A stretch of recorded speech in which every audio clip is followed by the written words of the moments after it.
Welcome back to The Watch, and today we're going to be talking a little bit of a prelude to an upcoming series, a season 2 of something. The season 1 was terrible. I'm sorry, I'm poisoning the well off the bat. Velma, Rings of Power. Yeah, which one? Halo. Halo is a beloved game franchise that I have been playing since it first came out on Xbox, the original Xbox. It was, I'd go home from school, play it, and it was the bee's knees. Not so much anymore. I've played parts of it, like the first game, and it's the remastered ones and everything, but I have a lot of respect for Halo, especially what we went through when we reviewed Halo Season 1, and that got me educated a lot on the Halo lore and the background, and it's hard to express how bad Halo Season 1 was, and a complete betrayal of the Master Chief character. But even if you put that aside, just the quality. If this was, say, the only Halo thing ever made, and this was your introduction to it, right? It was such a dog crap stupid show, unbelievably. But season 2, it's on its way, baby. And the trailer has been released a little while ago, and there's just one core fundamental thing. This happened in season 1. It's just so core to Master Chief as a character. And that is, I shouldn't have to say, you guys all know what it is. He keeps his helmet on. It's simple, plain, to the point. In season 1, he takes it off in, what was it, episode what? The first one. Yeah. First episode. Yep. And you would think that after the abysmal season 1... Go, continue. I just need to, contextualize the situation where he decides to take his helmet off. There is a psycho holding a gun to him. And he's in, a power suit armor. He could just, He's got shields up. He's good. Shields up, everything, right? And he takes off the gun while the person is putting the helmet, helmet in. And he's doing it to try and, calm her. Is that a Master Chief thing to do? No. It was just what? You know what's funny about the games? It's you don't do it on purpose, but you can kill your own man. If you accidentally kill everyone. So, anyway, season 2 trailers come out, and first off, he's not in even half the trailer. It's a minute and a half into the trailer where he finally shows up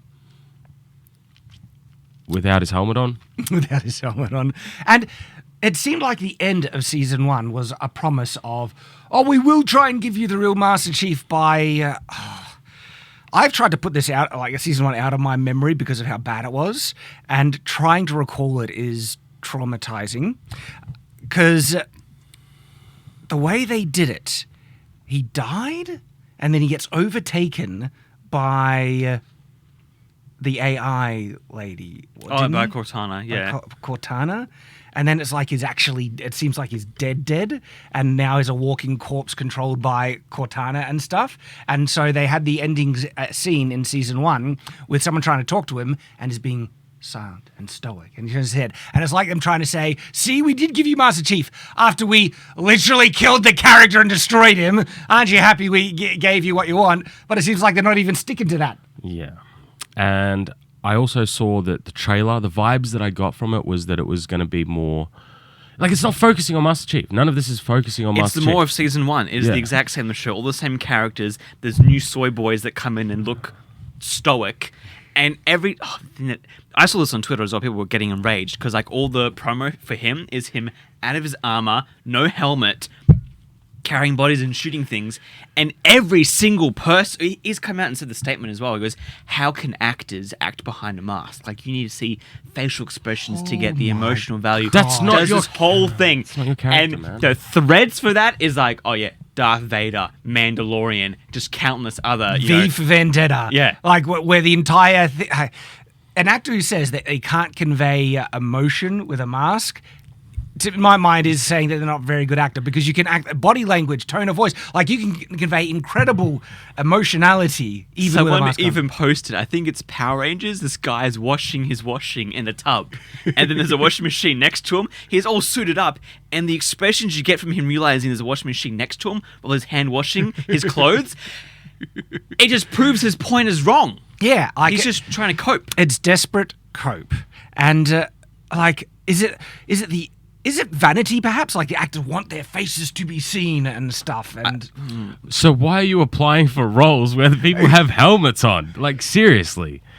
I have no problem if you're an actor and you want to have your face seen, all that sort of stuff. Sure, but why are you applying for roles that have the characters with their helmets on? That's it's baffling. Just funny because I think Pedro Pascal got so big by being the Mandalorian and not know. Like, the whole thing with that character was you can't see his face. Yes. I don't know. And everyone was like, I want to see his face. There would be more hype to see his face if it wasn't so blatantly shown all the I time. don't know, because some characters, the mask becomes the face, and Yeah. you don't want to see their real faces as well because it I destroys agree, the illusion. but it also brings up more hype to be like, who's the guy I have a mask? I want to see his face. Where like now it's like, man, I don't care. When I I know. see his face, I get mad. exactly, I don't want to see. That's not Master Chief. No. That's Master Cheeks. but no, Master Chief has conveyed emotion, deep emotion, with the mask on in the games as well. And to say that this is a limiting thing, it's just almost like a slap against the game and the character, Master Chief. So they haven't learned a thing, and it's just like it's going to be the same slop. Yeah. Because this is the acknowledgement. It doesn't seem like they like this franchise or the source material. They think they can do a better job. And by the way, Master Chief is a stoic masculine character. That's problematic. We need they made him such a sad, wet rag in season 1. You know, he's too stoic. He has to always have this emotional conflict and, my past, and it was like, sad, right? So they have to feminize the masculine characters, and also, by the way, make also sideline. Look what they did to The Witcher, but they did this in season 1 of Halo as well. It's like we've got to give a full arc to one of the female Spartans and how she's, Put gun grease in her hair to look cool. People don't care about the side characters. I'm sorry. we didn't come to watch a story about our character. We want to see Master Chief kick ass and kill aliens. It's not hard. It really isn't hard. I don't get why this is a trend. Why do we keep getting It's this because- trend? Oh, The Witcher just made me angry. I know. Right? It's because Hollywood, most of the writers, have an issue with masculinity, masculine heroism, traditional heroes, which are oftentimes males and stuff. That's toxic, and they have an issue with the fact that most of the most popular action heroes are male characters. I don't care. Shouldn't there be more female action heroes? I don't care if it's male or female. I'm just saying, if there's True. a story revolving around one character, don't give me this ensemble Yeah. crap. Give me the story about that character. Alita Battle Angel, one of the best, more recent examples, right? A female action hero. I rewatched Terminator 2 and Aliens, and Ripley and Sarah Connor, kick-ass female action hero characters. But there is a reason why most of them are men. Okay, because men usually can handle the action a bit more, and shock horror. We do like wish fulfillment fantasy and stuff like that, where we want to see ourselves as the heroes, and so the men being the heroes, oftentimes it reflects reality because men usually are the ones that need to save people when the going gets tough, and the fact that men more predominantly like to consume that content. Okay. But that seems to be problematic, and so they're going to sideline the male heroes like they did in The Witcher, like they did in Halo Season 1. And look, I know they didn't fully sideline him as much as The Witcher in Halo Season 1, but they still were injecting other characters. And they just executed the way that we all perceive Master Chief to Yeah, be as yeah. this very stoic, quiet, Masculine in follows the orders. first episode, if you're making a foundational issue, like problem, you're making a bad show. I mean, Sorry. they devoted entire episodes to, who was that side character with the bad haircut? What? Quan, yeah. She was awful. I hated her. She would just scream and chuck a tantrum when things were going wrong. And by the power of tantrum, suddenly metal would break and she would free herself. It was so pathetic. She was an awful character, but it's like, Master Chief, we don't want to give you what you enjoy, the good character that was built this franchise. We're going to inject our own hateful, annoying, unlikable characters, but you better like them, because if you're not, you're a sexist. Piss off. Sorry, Halo Season 1 was such crap.